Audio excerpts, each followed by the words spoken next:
Hi guys, welcome to the medical method.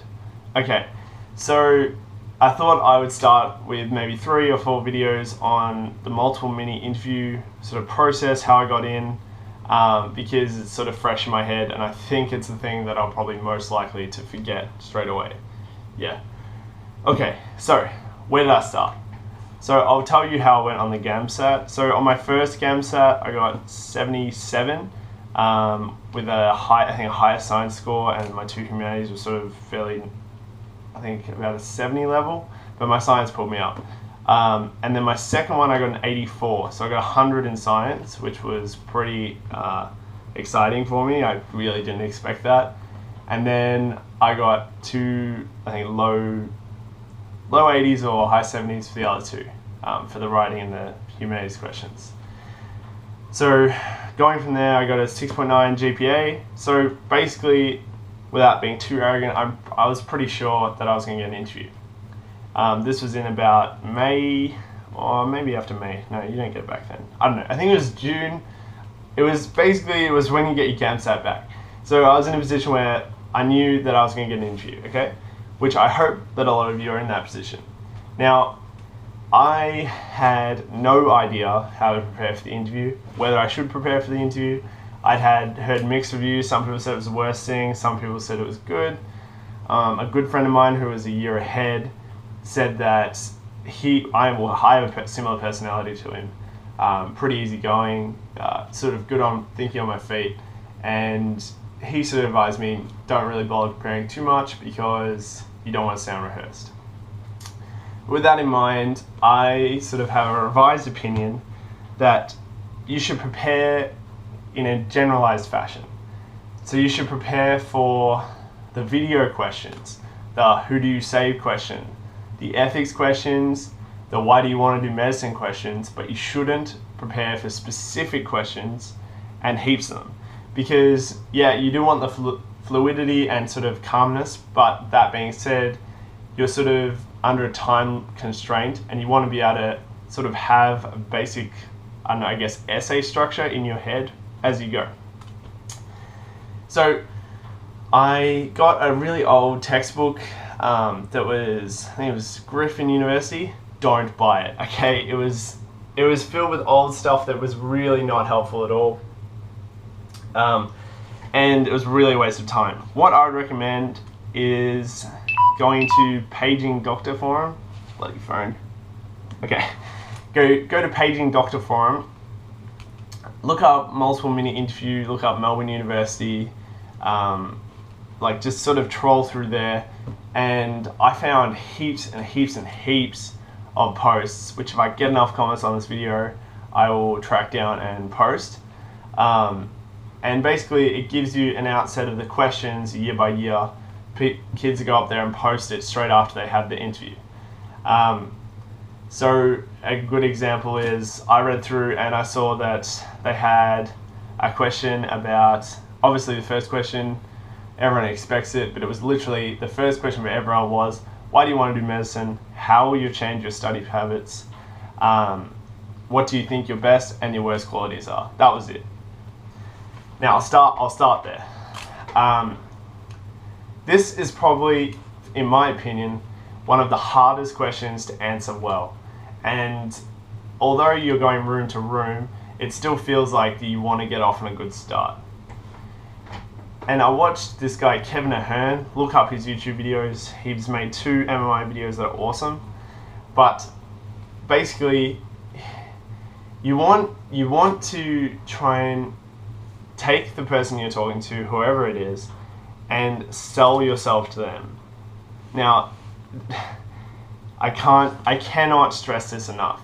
You should not stage it in any way, shape or form. This was the one question that when she asked me, why do you want to do medicine? I had nothing prepared, because I knew that if I just let it go, I would say the truth. That's English, say the truth. My God. Okay, rephrasing that, I would sort of express myself correctly. So I said something, I made it personal. So I said, when I was a kid, this is a true story, when I was a kid, the first book that I remember in my memory was this anatomy book, and it had a fold-out skeleton. and they had labeled bones, labeled muscles, and that sort of thing. You can move the muscles, and I remember taking it to school for show and tell. I was obsessed by this thing, and ever since then, sort of medical ideas have sort of engrossed my life. I've read medical books, I've loved watching medical shows, I've actually loved going to the doctor. Not many people look forward to getting injured, but I used to look forward to getting injured because I used to be able to go see the doctor, look at his studio, see all the little bits and pieces, look at what he is doing as he inspected me. All the little things used to make me excited. Okay, so see how I make it personal? You have to make the person who is listening to you feel like that it's the truth. If you just say that I like helping people and, I think it really suits my, it's bullshit. You really need to have some sort of deep story that is going to make you different. Not everyone is going to have an intense, anecdotal pursuit of how they discovered medicine as their trade, but at least try to make it feel like you honestly, in your deepest soul, if you were stuck on a desert island, you would still pretend to be a doctor because that's what you want to do. Okay? So that's my first part of advice. Think about a story to answer that question. Think about, really reflect on why you want to do medicine. That's just important in general before you start the degree. But whatever you do, don't prepare an answer because it's going to come off bad. Okay? Now, the next part of that question was study habits. Look, you can answer this however you want, but if you got to the point where you're getting an interview into any medical course, I feel like your study habits are probably in the realm of where they need to be. That's how I went about it. I said, look, I've worked really hard, I've done well as I am, like along those lines, and I think my study habits are where they need to be. But if given any strenuous outcomes, I'm able to amp up my study. My social life is obviously going to come second. I'm obviously going to have some difficulties balancing it, but I'm going to make sure that my study comes first. I organize my time in a military fashion, and that's the way it's got to be. Like answers like that. You got to confirm in the interviewer's mind that you are smart. You've done well. You've gotten to the point where you're sitting in front of her. She knows you're smart. Give her a reason to think that you'll be able to adapt, even if the going gets tougher. You've got to do things and say things that make you adaptable. Because in essence, that's what a doctor has to be. They have to be adaptable to different situations, adaptable with time management, adaptable with their lives, adaptable in a lot of different ways.